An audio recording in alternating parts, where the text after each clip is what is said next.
He was born thousands of miles away from the concrete and razor wire that would one day define his existence. Jessie, Chino entered the world in the Philippines, an island nation shaped by sharp contrasts, the beauty of its coastlines against the weight of poverty, the warmth of its culture against the hardships faced by families trying to climb out of struggle. For most children, growing up there in the late 1970s and early 1980s, the dream of America still shimmered like a distant promise. And for Kanyui's family, that promise eventually became a one-way ticket across the Pacific.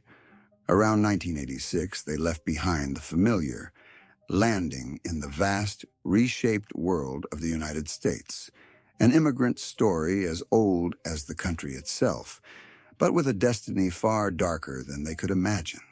In Arizona, Kanyui experienced the same cultural collision many immigrant kids feel. Belonging to two worlds and yet fully fitting into none, the desert's southwest was a place where opportunity could be found. But it was also a place where gangs, territorial violence, and the street economy exerted magnetic pull on young men searching for identity. A child learning how to survive in a new landscape is vulnerable to influence, direction, and the need to prove oneself. While other teenagers balanced school, friendships, and the slow path of normal life, Kanyui began gravitating toward the edges, toward older boys who lived by their own rules, toward street crews that offered respect, and toward a lifestyle built on reputation rather than stability. The transition from restless teenager to criminally involved young adult did not take long. Law enforcement records would later paint a picture of a young man who drifted toward serious crime early: drug trafficking, assault, a willingness to use violence to settle disputes or elevate status, whether it was survival, rebellion, or the intoxicating draw of gang culture. Jessie Chino Kanyui found himself sinking deeper into a world where consequences always lurked but rarely deterred. By the time he reached adulthood, he had accumulated a criminal history that suggested something far more ominous than adolescent missteps. The streets of Arizona hardened him, and each arrest deepened his path. In 1995, at barely 20 years old, Kanyui entered prison for the first time. What might have been a moment of reckoning for some instead became a defining pivot point. If the streets of Phoenix had introduced him to violence, the Arizona prison system would refine him into something far more dangerous. In the mid-1990s, the prison environment in Arizona was dominated by racial tension, gang battles, and the ever-present hierarchy of survival. Behind bars, one either aligned, submitted, or vanished. For a young inmate already familiar with criminal culture, the choice was clear: to affiliate, to harden, and to adapt to an ecosystem where brutality was currency. It did not take long for Kanyui to be noticed. His temperament, his willingness to use force, and his commitment to those he aligned with positioned him as a valuable asset to the Arizona Mexican Mafia, known in the state prison system as a ruthless organization built around loyalty, bloodshed, and control. The AZ Mexican Mafia did not simply recruit. They observed, tested, and absorbed those who demonstrated they could operate inside the rigid codes of prison gang life. Kanyui was a natural fit. He didn't shy away from violence. He didn't flinch under pressure. And he understood that the path toward status inside a prison gang required unwavering ruthlessness. Inside the walls, the lines between survival and ambition blurred. Kanyui began participating in gang-directed assaults, intimidation, and disciplinary actions carried out on behalf of higher-ranking members. Every violent act was both a demonstration and a stamp of approval. His identity transformed from a troubled young immigrant to a prison soldier, a man who operated within a chain of command designed not only to control inmate populations, but also to run criminal business both inside and outside prison walls. Each year inside reinforced the same lesson. Violence was power, and power was respect. But identity shaped through brutality comes with consequences. As the 1990s gave way to the early 2000s, Khan Yuai's reputation hardened. Correctional officers came to know his name. Inmates whispered about the lengths he was willing to go, and the gang he aligned himself with, a fearsome, disciplined branch of the Mexican Mafia, recognized him not as a disposable recruit, but as a man capable of carrying out deadly orders without hesitation. This environment, this crucible of steel bars and concrete, had reshaped him. There would be no turning back. By the early 2000s, Jessie Chino had become more than just another inmate with a violent streak. He was becoming a product of the prison machine, a man molded by the callous grind of institutional survival and the rigorous demands of gang politics. The life he would live from this point forward would be dictated by codes of loyalty, cycles of retribution, and the relentless expectation of brutality. The story of his infamy was only beginning, and soon the Arizona desert would witness the first murder that would cement his descent into the darkest corridors of American prison violence. The early 2000s inside the Arizona prison system were defined by volatility, shifting alliances, and the tightening grip of the state's most feared inmate organizations. Among them, the Arizona Mexican Mafia, an offshoot of the older California-based La EME, held immense influence. Its members and associates directed violence with precision, maintaining power through fear and an unwavering code of obedience. Jessie Chino, already hardened by years inside and shaped by his early initiation into gang culture, had emerged as both a loyal associate and a man willing to act without hesitation. And it was within this climate that a decision was made, one that would push Khan Yui from violent enforcer to convicted murderer. Carlos Garcia was not merely another inmate lost in the endless shuffle of prison records. He was a fellow gang member, someone who had moved within the same criminal orbit as Khan Yui. But in the world of prison gangs, loyalty is conditional, and survival often depends on eliminating perceived threats quickly and decisively. Garcia had reportedly violated internal rules enforced not by written guidelines but by blood. Whether the allegations were about disrespect, betrayal, or simply failing to follow orders, the gang's leadership made a determination. And once a target is marked within the AZ Mexican Mafia, the outcome is rarely negotiable. The year was 2002. Garcia's fate had already been sealed through whispers, nods, and coded messages flowing through the prison's underground channels. What remained was the execution. Khan Yui, known among his peers as unwavering and dependable, was selected, or perhaps he volunteered, for the task. Prison murders rarely unfold in dramatic, cinematic fashion. They occur quickly, in confined spaces, often with improvised weapons and the cold efficiency of men who understand both the risks and the consequences.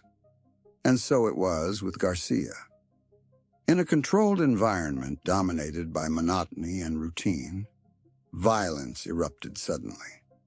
Details of the murder, later brought to light in court proceedings, depicted a killing marked by method and intent.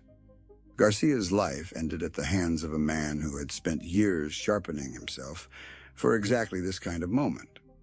For Khan Yui, the murder served multiple purposes: a demonstration of loyalty, a strategic move within gang politics, and a reinforcement of his own standing as a capable and reliable operative. Within the AZ Mexican Mafia, This type of act was not only sanctioned, it was expected from those who sought to rise. And Kanyuai, despite his already violent reputation, had just crossed a threshold that deepened his bond to the gang and further blackened the trajectory of his life. But prison murders are not easily forgotten, nor are they invisible to the machinery of law enforcement. Though investigations in prison settings often unfold slowly, with limited cooperation from inmates, the truth eventually found its way into the hands of detectives and prosecutors. Years passed, evidence was collected, and witnesses, often themselves conflicted, compromised, or frightened, provided essential testimony. In 2008, long after the blood had dried and the gang politics had shifted into new configurations, Kanyuai stood in an Arizona courtroom, faced with the consequences of the killing. He pleaded guilty to the first-degree murder of Carlos Garcia. The plea was a recognition of the unavoidable, overwhelming evidence and the near certainty of conviction. His sentence, 25 years to life, added an enormous weight to an already lengthy incarceration. But perhaps more importantly, it established him, legally and publicly, as a man capable of lethal violence within the unforgiving realm of prison society.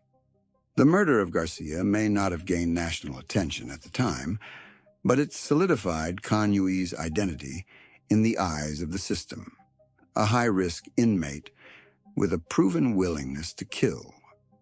Yet even as Arizona courts closed the book on Garcia's murder, the story of Jessie Chino Conway was far from finished. The years leading up to that guilty plea had been marked not only by this one homicide, but by a pattern of assaults, gang-driven tasks, and escalating aggression. Violence had become not only a behavioral pattern, but the defining language through which he communicated loyalty, dominance, and survival. And the federal prison system, watching from a distance, began to understand that Kanyui represented something particularly dangerous, a man for whom brutality had become almost second nature. In the years following the Garcia murder, Kanyui's path led him deeper into the labyrinth of prison violence.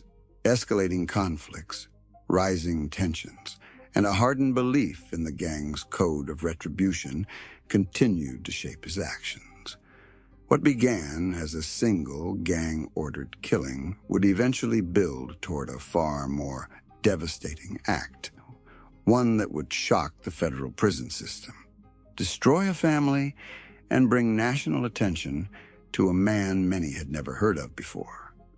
The true depths of Kanyui's violence had not yet been reached. Inside the sprawling, fortified complexes that make up Arizona's correctional institutions, violence is not an anomaly. It is a language, a form of control, a currency of survival.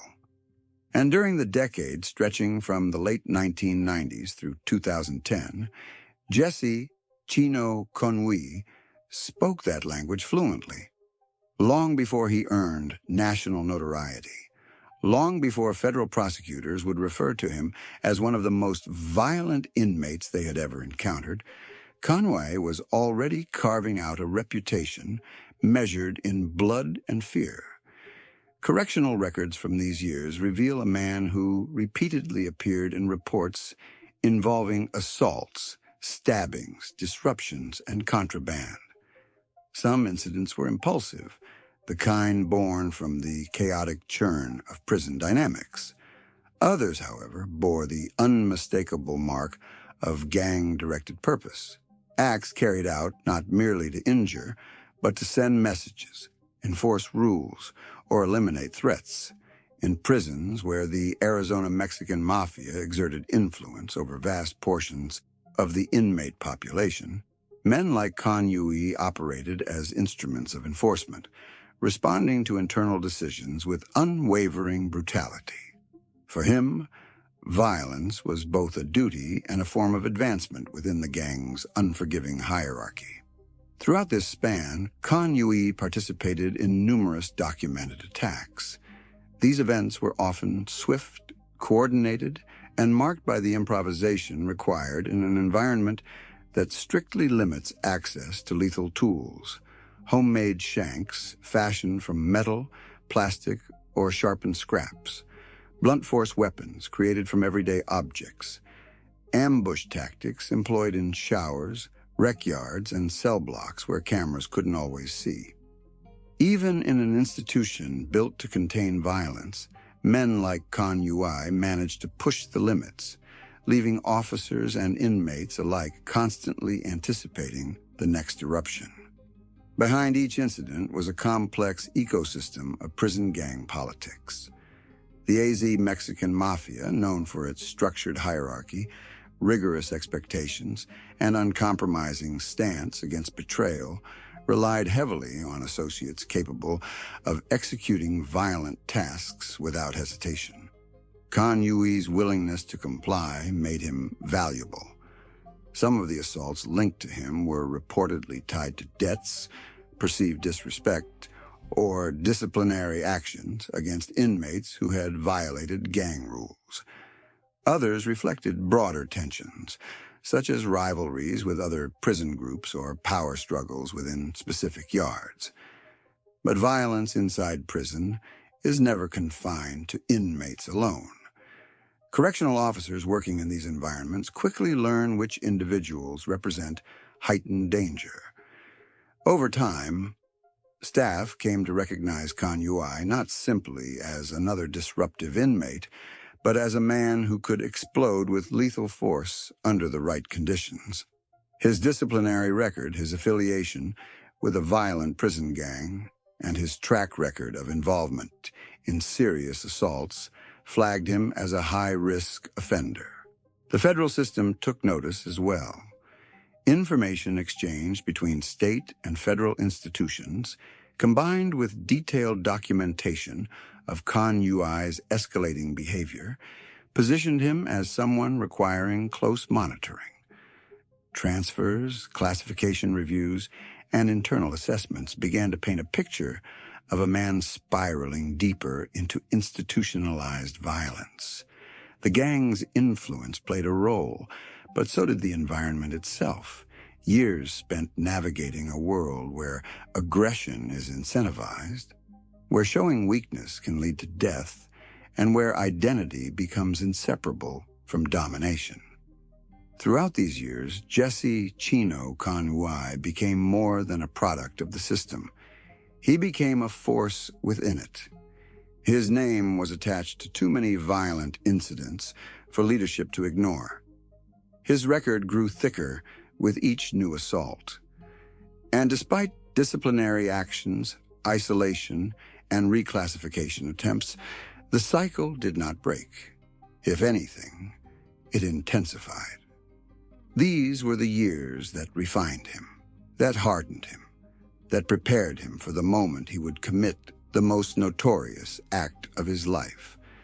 Because all the violence that marked this decade, all the attacks, the gang missions, the countless moments of brutality, were precursors to an explosion of savagery that would reverberate across the entire federal prison system. A moment that would claim the life of a correctional officer, shatter institutional complacency, and cement Khan Yui's legacy as one of the most dangerous inmates ever housed in the Bureau of Prisons. The warnings were all there, written in disciplinary reports and bleeding across the years. But no one, not even those who considered him among the most violent men behind bars, could fully anticipate what would happen next. As the calendar turned toward 2013, Jessie Chino Khan Yui was moving toward a crossroads, one where the culmination of his history, his loyalty to the gang, and his hatred for authority would erupt in a killing so brutal that it would command national attention. The U.S. Penitentiary in Canaan, Pennsylvania, is a place designed to hold some of the most dangerous men in the federal prison system. High walls, reinforced steel doors, and constant surveillance are meant to create an environment where control triumphs over chaos. But even within such a fortified institution, moments exist when violence breaks through, moments when inmates with long histories of brutality see an opportunity and seize it with lethal intent. On the night of February 25th, 2013, Jessie Chino saw that opportunity. What followed would become one of the most savage killings of a correctional officer ever recorded in a U.S. federal prison. Officer Eric Williams was nearing the end of his shift that night. He was known as a dedicated officer, firm but fair, professional, and dependable. Fellow staff described him as the kind of officer who treated inmates with respect, but did not hesitate to enforce the rules. For men like Konui, those rules were daily irritations, boundaries that threatened the limited power they carved out for themselves behind bars. And earlier that day, those boundaries had collided when Williams conducted a routine cell search. During that search, he confiscated contraband from Konui, items that may have seemed insignificant to an outsider, but represented something far more consequential within the rigid economy of prison life. To a high-ranking gang associate hardened by years of violence, the confiscation was not merely an inconvenience. It was an insult, a challenge, a moment that pierced through the thin veneer of control that kept his hostility in check.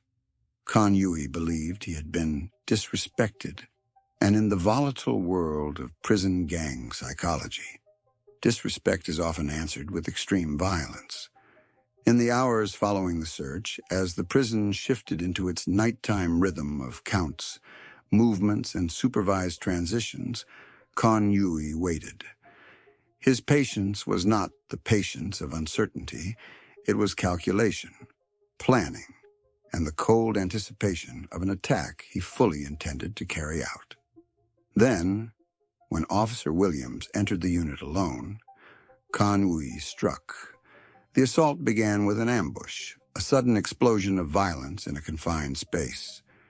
Konui attacked with 2 homemade shanks, crude but deadly weapons, sharpened to lethal points. Surveillance cameras later captured the horrifying sequence. Williams knocked to the ground, overwhelmed before he even had a chance to defend himself. What unfolded next was not merely an attack. It was a prolonged, methodical killing. Konui stabbed Officer Williams repeatedly, hundreds of times according to later court testimony. The assault was so frenzied, so unrelenting that it shocked even veteran investigators hardened by years of exposure to prison violence. When the stabbing ended, Konui was not finished. He stepped on Williams's head, again and again. The stomping was an act of domination, a final message delivered in the language of absolute brutality. It was as though the rage that had simmered inside him for years, decades of violence, gang directives, personal resentments, and internalized hatred, had erupted all at once. By the time responding officers arrived, the attack was over. Williams lay lifeless, the scene drenched in the unmistakable horror of a killing carried out with near supernatural ferocity. The prison went into lockdown.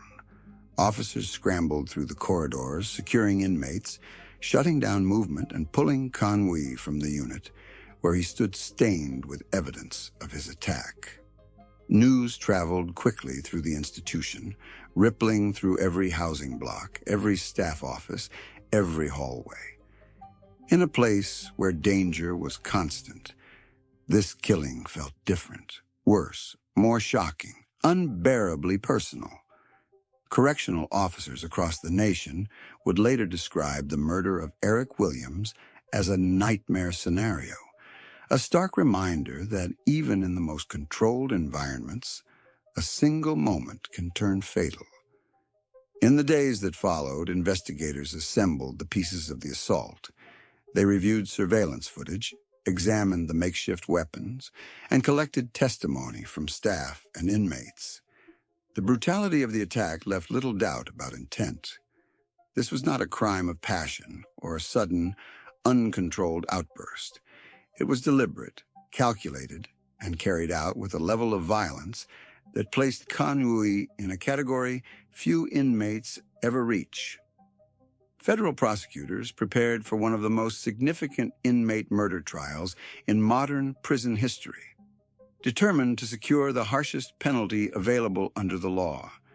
The killing of Officer Williams sent shockwaves far beyond the walls of USP Canaan. For correctional staff nationwide, it became a symbol, a painful reminder of the risks they accept every day. For policymakers, it raised questions about staffing levels, inmate management, and the handling of high-risk prisoners like Kanyui. For Williams's family, it created a void that would never be filled. And for the federal government, it was a line that demanded a decisive and unforgiving response. Jessie Chino Conway had crossed a new threshold. He had not only murdered another inmate in the past, he had now murdered a federal correctional officer in one of the most brutal attacks the Bureau of Prisons had ever documented. What happened next? The trial, the sentencing, and the national outrage would shape the rest of his life, sealing his fate in a way that even he could not escape. The murder of Officer Eric Williams set in motion a federal prosecution unlike any that Jessie Chino Conway had faced before. This was no routine prison assault case. This was the killing of a federal correctional officer, a man murdered while performing his duties for the Bureau of Prisons. Federal law treats such an act with the highest severity, and the government signaled from the outset that it intended to pursue the death penalty. For Conway, already serving 25 years to life for the Arizona murder of Carlos Garcia, the stakes were now absolute. The courtroom became the setting for a clash between two narratives: the government's portrayal of Conway as a remorseless killer shaped by decades of violence, and his defense team's attempts to humanize him, to frame his life through the lens of trauma, culture shock, and an upbringing clouded by violence and instability. Prosecutors brought forward the full scale of the brutality. They showed the surveillance footage, grainy but unmistakable. They counted the wounds inflicted on Officer Williams. They described the stomping, the unrelenting nature of the attack, the sheer horror of what had taken place. It was not just evidence. It was a warning about the capability of a man who had long ago made violence his primary language. Witness after witness took the stand. Correctional staff testified to the dangers of dealing with Conway.